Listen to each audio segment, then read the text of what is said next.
smoking marijuana when I was like 15 and going out with friends, partying, and then I started having sex when I was like 17, and that really just opened like a whole new world for me. I met this guy and we got married because we were in love, right?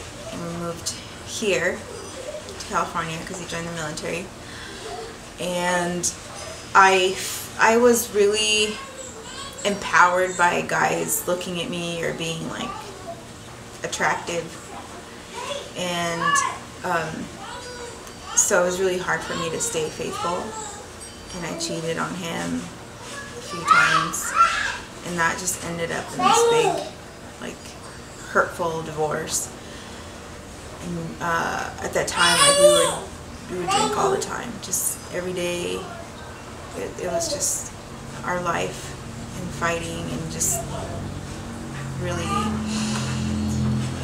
really bad. And when we got divorced, like I went downhill from that. Started doing like other drugs other than marijuana, and drinking all the time, and partying all night, every night.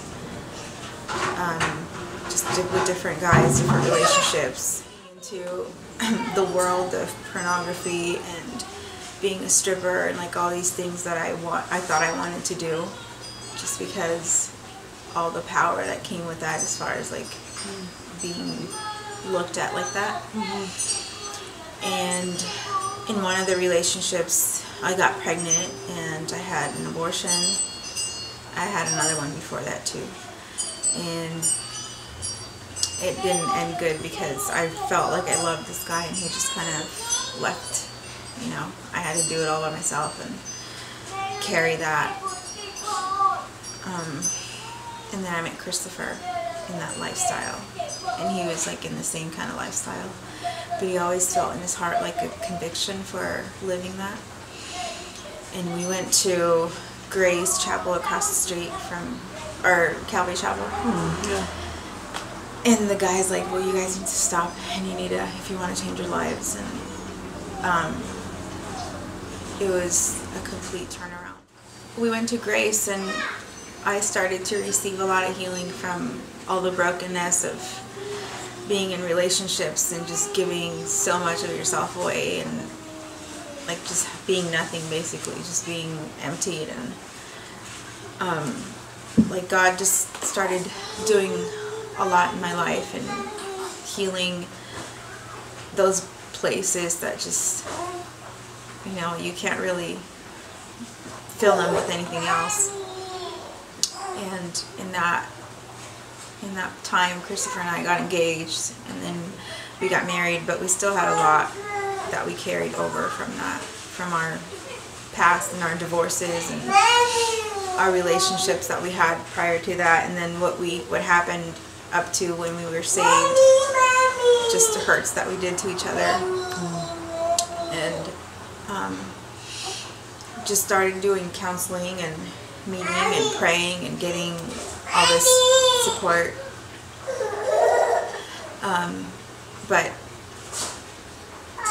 I just didn't want to let go. Like, I didn't know how to let go of all the stuff that I had, even though I was getting prayer and stuff.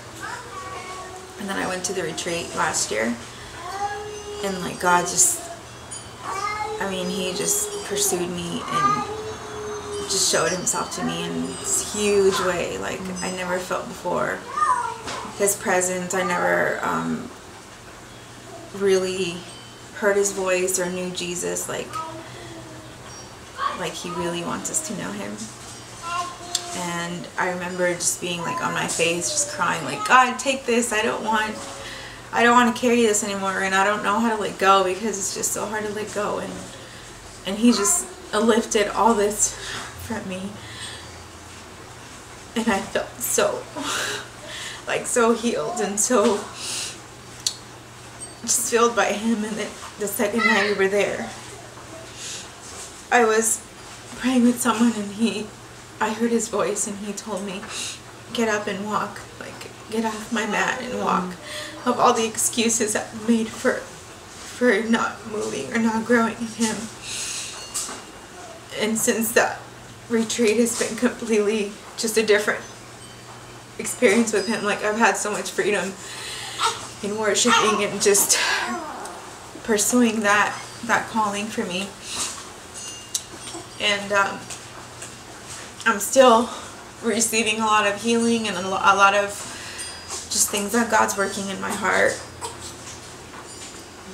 But I can say, I look back on my life and I'm just like amazed how, like, where I was and where God's brought me to. And just to know Him now and know that I don't ever have to go back to that, nor do I want to, because it's just ugly. And I'm glad that I get to share with people, because it can be really impacting to hear what God's done for someone that was so low.